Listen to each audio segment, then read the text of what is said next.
आज हम करेंगे एक्सरसाइज 2.2 का क्वेश्चन नंबर 1 का फोर्थ पार्ट। फर्स्ट 3 पार्ट्स हमने कर लिए थे, आज हम फोर्थ पार्ट करेंगे। ठीक है, तो फोर्थ पार्ट है 4u² प्लस 8u। ठीक है, अब यहाँ पे कांस्टेंट टर्म जो है हमें नहीं दी गई है। इट मीन्स जो कांस्टेंट टर्म है वो क्या होगी हमारी 0। ठीक है, तो हम इसको ऐसे साइड में लिख सकते हैं 4u² प्लस 8u प्लस 0। ठीक है, अब सबसे पहले हमने इसके फैक्टर्स फाइंड करने हैं, ज़ीरोस फाइंड करने हैं। तो इसके लिए हम क्या करेंगे, इसमें हम देख लेंगे कि दोनों में क्या कॉमन है। ठीक है, तो यहाँ पे हम लिख लेंगे कॉमन क्या है 4u। ठीक है, तो यहाँ पे आ जाएगा u plus 2। Okay, now if 4u is equal to 0 then u is equal to 0/4 which is equal to 0। ठीक है, और दूसरी side if u plus 2 is equal to 0 then u is equal to -2। ठीक है, तो दो जीरोस हमारे पास क्या आ गए, एक आ गया हमारे पास 0 और दूसरा आ गया हमारे पास -2। ठीक है, अब हम सम ऑफ जीरोस ले लेते हैं। Sum of zeros 0 plus -2, 0 -2 which is -2। ठीक है, अब हमें पता है sum of zeros alpha plus beta किसके बराबर होता है -b/a। ठीक है, b क्या होगा कोफिशिएंट ऑफ u, तो क्या है हमारे पास 8, यहाँ पे आ जाएगा माइनस फार्मूले का और 8 डिवाइडेड बाय a क्या है coefficient of u² which is 4। ठीक है, तो ये हम कट कर सकते हैं, 4 1 ज़ा 4, 4 2 ज़ा 8, तो ये हमारे पास आ जाएगा -2। Now product of zeros, product of zeros हमारे पास क्या आ जाएगा 0 मल्टीप्लाइड बाय -2।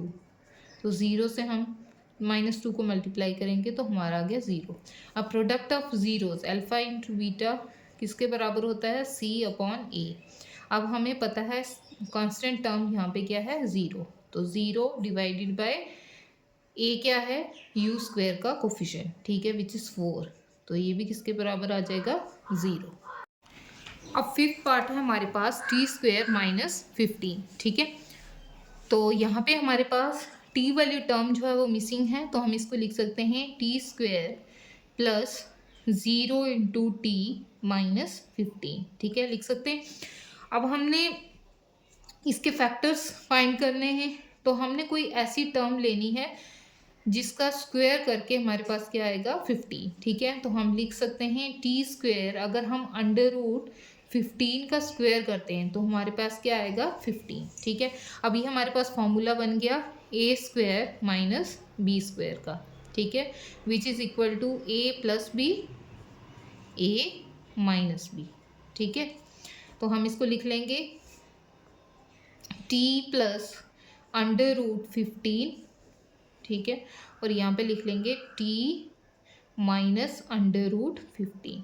ठीक है, अब t plus √15 is equal to 0, तो t हमारे पास कितना आ जाएगा -√15। ठीक है, और यहाँ से हमारे पास t की वैल्यू क्या आ जाएगी t minus √15 is equal to 0, तो t इज इक्वल टू आ जाएगा हमारे पास प्लस का √15। ठीक है, अब हमारे पास जीरोस आ गए, एक आ गया हमारे पास -√15 और दूसरा आ गया हमारे पास पॉजिटिव √15। ठीक है, सबसे पहले हम कर लेते हैं इसका sum of zeros. Sum of zeros करेंगे √15 प्लस -√15। ठीक है, एक पॉजिटिव टर्म है एक नेगेटिव टर्म, तो हमारे पास कितना आ जाएगा 0। अब सम ऑफ जीरोस किसके बराबर होता है alpha plus beta which is equal to -b/a। ठीक है, अब b हमारे पास क्या है 0। ठीक है, तो ये आ जाएगा 0 डिवाइडेड बाय a क्या होता है coefficient of t² which is 1। तो ये हमारा किसके बराबर आ जाएगा 0। Now product of zeros, product of zeros ये आ जाएगा -√15 मल्टीप्लाइड बाय √15। ठीक है, तो अगर हम इनको मल्टीप्लाई करेंगे तो हमारे पास कितना आ जाएगा -15। ठीक है, अब हमें पता है प्रोडक्ट ऑफ जीरोस किसके बराबर होता है C/A।